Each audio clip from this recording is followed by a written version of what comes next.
Welcome to Devon and the launch of the 2015 Mazda 2.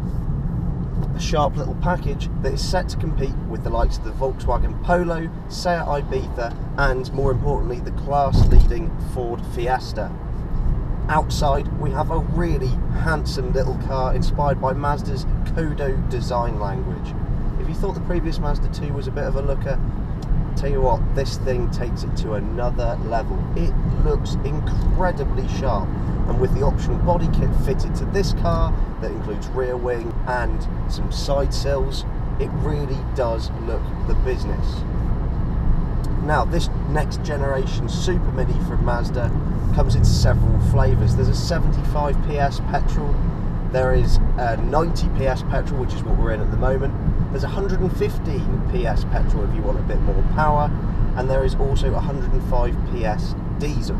The 1.5 litre skyactiv diesel option can actually return an impressive 83.1 mpg. This engine option also only emits 89 grams per kilometre of CO2. Now, this specific car is the 90 PS petrol. It has a 5-speed manual gearbox, and to be perfectly honest, it's the car that you're probably going to use for city and town driving and occasional motorway use. The engine is pretty good, it's very free revving. 1.5 litre petrol emits about 105 grams per kilometre of CO2. And overall, the Mazda 2 is a fantastically complete package. This generation is very grown up, it's very professional, it takes itself really quite seriously. Let's take the interior for example. In the centre you'll find the brand new infotainment system that's being rolled out across the Mazda range. It started last year in the Mazda 3. Bluetooth connectivity, DAB radio, you've got social networking built straight into the system here, so you can get your Facebook notifications and the like, which a lot of car manufacturers seem to be doing, really sort of plugging into that very connected world we seem to live in. Also in the interior we have that plush leather trim, and that seems to run all the way through the car, a bit of faux carbon on this specific model here as well. And overall it just has a really nice flowing modern and very sculpted interior. And it can't really be faulted for that. The seats are very supportive. In the back, if you're of average height, you won't have too many problems with leg or headroom. If you're a bit taller than average height, then obviously this is a super mini, and those sort of 6 foot pluses out there might require a bit more space. The boot's also of a decent size, and the interior as a whole is actually a very pleasant place to be. There's a bit of wind noise from the A-pillars at higher speeds, but overall it's a really nice package, the interior. Now on the move, like I said, there's a bit of road noise that does penetrate into the interior at higher speeds. At lower speeds, this petrol engine is whisper quiet. Really quite impressed with that.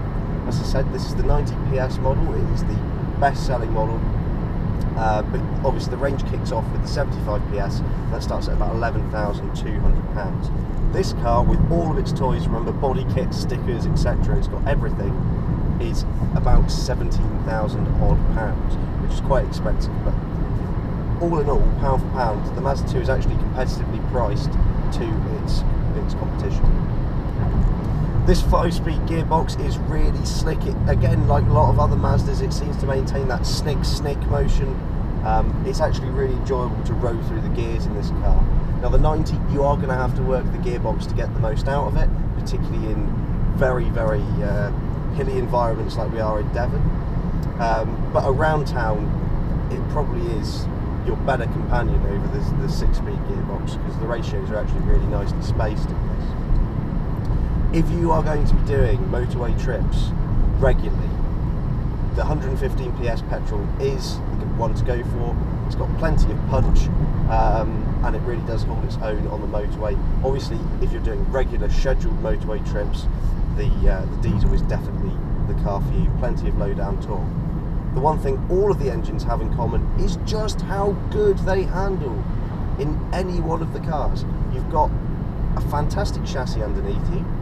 Over high frequency bumps the car can get a little bit fidgety, but in general it's fantastic. The car is brilliant. You can really throw it into the corner, there's lots of grip, the car feels really nimble. The steering is very, very precise, which is really, really nice to have. And yeah, all in all, it's a really lovely package, really enjoyable to drive, and it certainly does give the Ford Fiesta something to worry about.